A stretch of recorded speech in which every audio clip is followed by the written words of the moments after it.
رسولنا عليه الصلاة والسلام يا وحال ويديه أي الدعاء أسمع يا رسول الله دعاء تيلا أجيب أجيه دعاء إلهي أضون كيس وكأجيبه تيلو أجيب أجيه ليري بركاسور النبي عليه الصلاة والسلام الدعاء في جوف الليل ودبر الصلوات الخمس يا رسول دعاء اللي دعيسه هبينك الحديثة كارهان مركي مارتيا صلاة الليل كلا دكدو دعوين كلا دعيسنا أيوه هي شنطة صلاة مركي اللي دكدو بعد يقول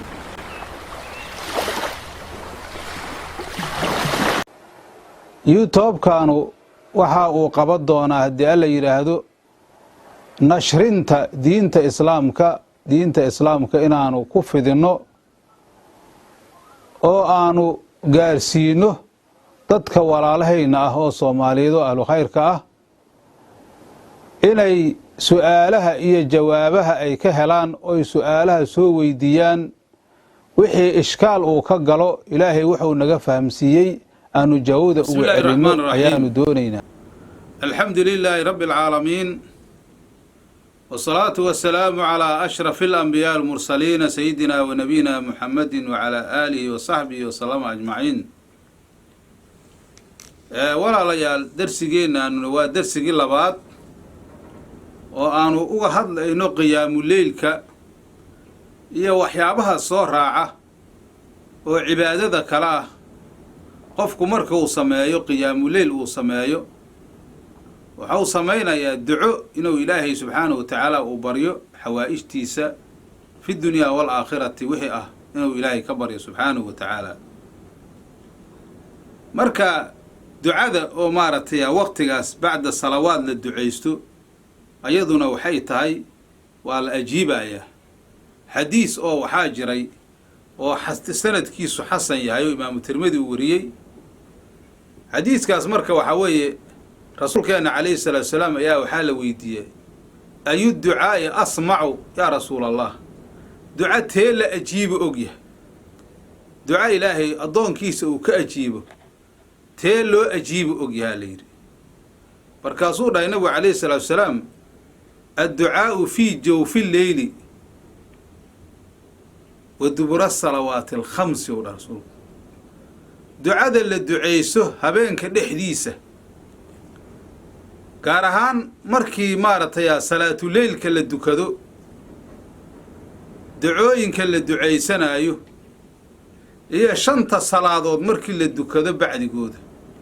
الدعاء في جوف الليل ودبر الصلوات الخمس جمع هالقد دعيسو فرد سهل لو دعيستيه وقت قاس إلهي سبحانه وتعالى عبادتي سلقب حي آدي أي مارتهي دعاء أي مارته إجابة ودوده وعاجل مركا رق وناسنو رق سلف صالحة سيدا مارته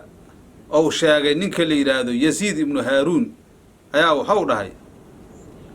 بيت عند المستسلم ابن سعيد نيلا يرادو سعيد مارته مستسلم ابن سعيد وعصر التابعين تجوغي عبادة بدناي أيان هبينا أكتيس كبرية أيوه وكان لا يكاد ينام وهو أيوه لكان ليرادو أو صالحين تسلف صالحة وليرا مستسلم ابن سعيد ما بدعي إنه ده وكان وهو لا يكاد إنه سؤد وانين ينام إنه هرده مهرد جيران هبينك وحو سو ديجي صلاة الليل تضرع خشوع بريادة إلهي أيو سو جيد جري إنما هو قائم وقاعد نوره وهو هايو داي أما واتاقي هاي أو قيامه كجرا وصلاة دو تاقي هاي أما وفرديا أو صلاة دي وفرديا إلا صلاة وعوية قيام إيا قعود انتا سيوضا ليد هاي سيدا سو هايوداي لكن كان لا يكاد ينام يودا مسيغين نوهرد مسيغين وعلى شيغا مركا اما او شيغي ninka la yidhaha yaziid ibnu haaruun annahu lam yadac janbahu mundu 40 caaman ou dhah dhinaciisa dhulka ma uusan dhigin laga bilaabo 40 sano oo markaas anigu aan la jiray ee maaragtay ka sii horeysay intaas anigu aan la jiray 40 sano oo ka horeysay ayuu saas ahayba nin maaragtay dhinaciisa dhulka ayaa ma uusan ahayn fadanantu annahu yacnii billayli faqiila walaa binnahaari marka waxaa weeye waxaan markuu maleeyow dhahay inay aheeda markaasi habeenkii kaliya markaasaa waxaa la yidhi markaasi habeenka kaliya ma uhay mase maalinti markaa habeen iyo maalinba dhinaciisa dhulka ma dhigi jirow dhah oo waxaa weeye warkaasu waxaa loola jeedaa how dhahay marka la leeyahay lam yadac janbahu mundu 40 caaman macnaha waxay ku soo degdegaysaa inuu habeenkii maaragtay u taagan yahay salaatuleyl laakiin maalinta uu jiifsanaayo xataa maalinna ma jiifsanayn waxaa la isdhihi karaa marka qof habeen iyo maalin soo jeeda intaasoo cumriya jooga ee saas ama suurta gelayso waxaa laga wadaa markaasi qalla waxaa yar markaasi inta uu jiifsado habeen iyo maalin jiifkiisa aad iyo aad ugu yaraay intaas waxaa weeye ilaahay cibaadadiisa u taagnaay iyo wax uun camal ahoo markaasi waxa weeye asaga xawaa'ijtiisa khaaska laakiin sida qaalibka waxa weeye habeen iyo maalin ilaahay daacadiisa u taagnaa ninkaa la dhihi jiray mustaslim ibnu saciid la dhihi jiray waxaa la rabaa dadka saalixiinta cibaadadooda iyo xasuustooda markii la galo waxaa la ogaanayaa ama la ogaado inay maaragtay wax badan aad ka faa'iidaysan karayso nin la yidhaahda camar ibnu cawn ayaa wuxuu dhahay wuxuu jooga dhahay nin la dhihi jiray hushaym ibnu bashar ayaa wuxuu yidhi makasa hushaym ibnu bashar yusalli lfajra biwuduu'i lcishaa'i alaakhirati wuxuu yidhi muddo fara badan waxaa joogay ibuu xaniifana hadda kahor waataan soo marnaye 40 sano inuu maaragtay salaada cishaha weesada uu ku dukado inuu subaxi ku dukan jiray bal dadkaas meel maan isla maraynaa ninkaa la yidhaahdo hushaym ibnu bashar asaguna waxaa weeye salaada subaxa yusalli lfajra wuxuu ku dukan jiray biwuduu'i lcishaa'i alaakhirati cishaha dambo cishaha weesadii ou qabay ayuu salaada subaxa ku dukanayay markaas waxaa la yidhi qabla an yamuuta 10 siniin ou dhahay warkiisaan dhammaystiraynaa 10 sano oo intuusan dhimanin ka hora 10 sano wuxuu ahay salaada cishaha weesada u dhowran ayuu salaada subaxa ku dukan jiray qabla an yamuuta 10 siniina 10 sano intuusan dhimanin ka hor bal ka warran marka waxaa la rabaa marka qofka mu'minka ah inuu mar walba cibaadadiisa soo siyaadaa la rabaa inaad cibaadada badisaa la rabaa maadaama waxaa weeye maaragtay qofka hadduu haddana soo duqoobo oo qiyaamadiisa ay soo dhowdahay ilaahay subxaanahu wa tacaala ayaa waqtiga la dhimanaya yaqaana laakiin waxaa la rabaa aakhirul amarkaaga in maaragtay waxaaga cibaadadaada iyo khayrkaaga siyaado inaad ka dhigtaa loo baahan yahay maxaa yeele waxaa loo dhow yahay khaatumadii baa loo dhow yahay ibnuljawsi waxau leeyahay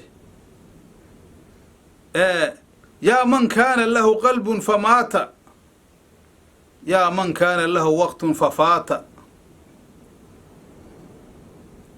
istaqis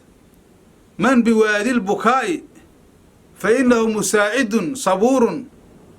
wafcas rasaa'ila sucadaa'i faqad uqiima lahaa man yatanaawal saasuu dhihi jiray habeenkii nin cibaado badan u ahay markaasuu waxau dhihi jiray qofkii qalbi iska leh yaa man kaana lahu qalbun famaata u dhah aryaa hela qof qalbi leh oo qalbi wanaagsan haysta oo qalbigiisa saafi yeela ee saas ku dhinta yaa hela markaasi qof waqti haysta yaa man kaana lahu waqtun fafaata qofkii markaasi waqti ina haysa waqtiga uu ka tagayo waa qasaartay sidaasuu dhihi jira markaas wuxuu ku calacali jiray ziminkiisa iyo waqtigiisa iyo xaaladiisa iyo se uga faa'iidaysa lahay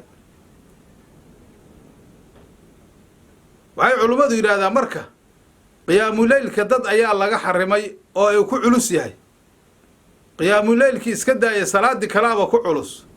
waxyaabaha keena xirmaankaas waxaa sabab u ah waclam bianna sababa xirmaanika min qiyaami leyl adunuubu waalmacaasi waxyaabaha maaragtay laysaga xarimo qiyaamuleylka waxaa sabab u ahaa layidhi dunuubta iyo macaasida qofka oo ku jiro qofka haddii dembigiisu badan yahay macaasidiisu ay badan tahay qiyaamuleylka waa laga xarimaa waxa uu dhahay sheekha la yidhaahdo mubaarak ibnu fadaala waxaan maqlo uri xasanulbasri taabicii jaliilka ahay nin shaaba ayaa nin dhallinyaraha waxuu ku dhahu dhahay acyaanii qiyaamu leyli xasanulbasriyo u yimid markaasoo waxau dhahay aad iyo aad waxaa ugu daalay xasanulbasriyow oo i dhibay qiyaamu leylki markaasou dhahay xasanulbasri qayadadka khadaayaakaw dhahay waxaa xarka kugu xirxiray oo meel walba kaa katiineeyow dhahay dunuubta aad gelaysow dhahay waxaa qiyaamuleylka kuu diidaaya waxaa weeye dunuubtaadaa ku xabistow dhahay saasuu ugu jawaab markaas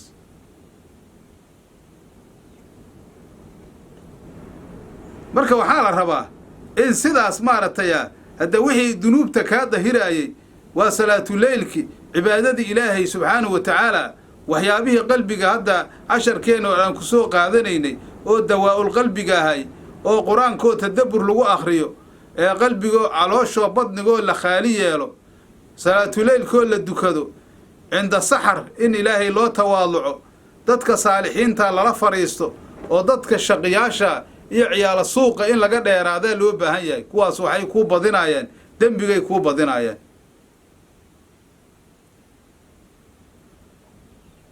waa uu dhahay sheekha la yidhaahdo xasan ibnu calawiya waxaan maqlow dhahay yaxya ibnu mucaadaan maqlow dhahay oo dhahaya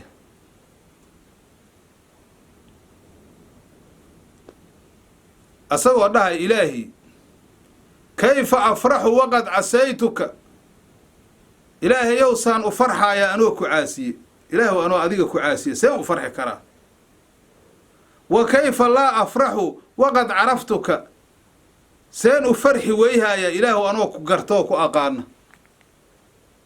ilaahi kayfa afraxu waqad casaytuka u dhahay ilaahayow saan u farxi karaa anoo ku caasiye haddana wa kayfa laa afraxu waqad caraftuka ilaahayow maxaan u farxi la ahay anoo ku gartay wa kayfa adcuuka wa anaa khaadi'un ilaahayow seen kuu baryaaya anigoo gefay oo dembigaygu uu badan yaho khaadi ah saan kuu baryaayaa wa kayfa laa adcuuka wa anta kariimun haddana ilaahayow saan kuu bari weyhaa adigoo kariima oo rabbulciza ah oo kariim oo ilaahayow addoonkaaga iska karaamayhaaya dembi kasta ha lahaadee adoo iska karaamaynahaya waa arrin maaragtay cajiib oo tawaaduc oo ku dheehan yahay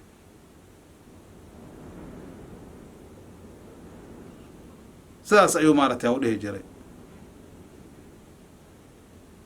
waxaa u dhihi jiray yaxya ibnu mucaad oo ducadiisa ka mid eeday yaa man yaqlabu calaa man laa yas'aluhu laa tamnac man qad sa'alaka yaa man yaqlabu midka caroonaayo yaa man yaqlabu midka caroonaayo oo u caroonaayo calaa man laa yas'alu midaan su'aalanayno laa tamnacha mancinin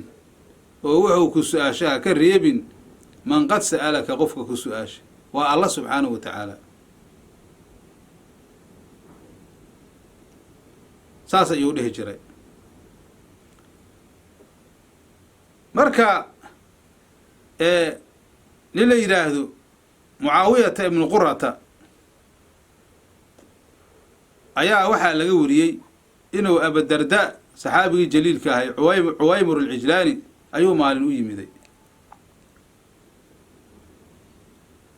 marka waa u sheegtay markaasaa dadkii asxaabtiisa ayaa u soo galay markaas yidhi maa tashtaki maxaad ka sheegaysa waxaa weeye markaa waxaa waaye markaasuu wuxuu dhahay ashtakii dunuubii mucaawiyata ibnu qurata ayaa waxaa laga wariyey anna abadardaa ishtakaa inuu xanuunsaday abudardaa saxaabi jaliilah u ahay waa mashhuura waa taqaaniin cuwaymir alcijlaani ala dhihi jiray xanuunaa qabta abaadardaa marka dad asaga asxaabtiisa ahay ayaa soo booqday markaasay waxay yidhaahdeen maxaad dhibsaysaa maxaa ku haaya xaggee lagaa haayaa markaasuu yidhi ashtakii dunuubiya dunuubtaydaan ka sheeganayaa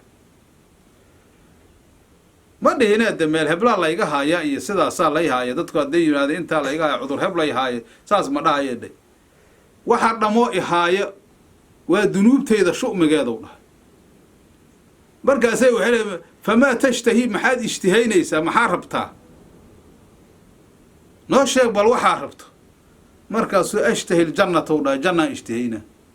bal ka warane meesha uu taagan yahay jannada ilaahayaan ishtihiyaha u dhahay raashin hebla ha lay keeno daawo ha lay keeno qof heblaan rabaa ha lay keeno waxaas ha lay keeno ma dhahayo dan ka ma laha jannadaan ishtihiyaha u dhahay markaasay waxay leeyiin afalaa nadcuu laka dabiiban sow dhakhtar kuugu yeeri mayno dabiib ku daaweeye sow kuugu yeeri mayno markaasuu uri huwa aladii aljacaniyo wuri dabiibka aad sheegaysiin waaba midka meeshaan ijiifiyow dhah yaa ula jeedaa allah subxaanahu wa tacaala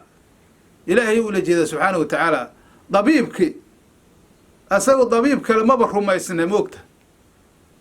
waxau yidhi markaasi dabiibku waa midka halkaan aan maanta aan aalo ood iigu imaadeen igu soo booqanaysiin midka ijiifiyaaba asaga kaas weeye u dhahay marka in sha allahu tacaala casharkeenni intaas wuu ku egyahay hada wabillahi tawfiiq wasalaamu calaykum waraxmat ullahi barakaatu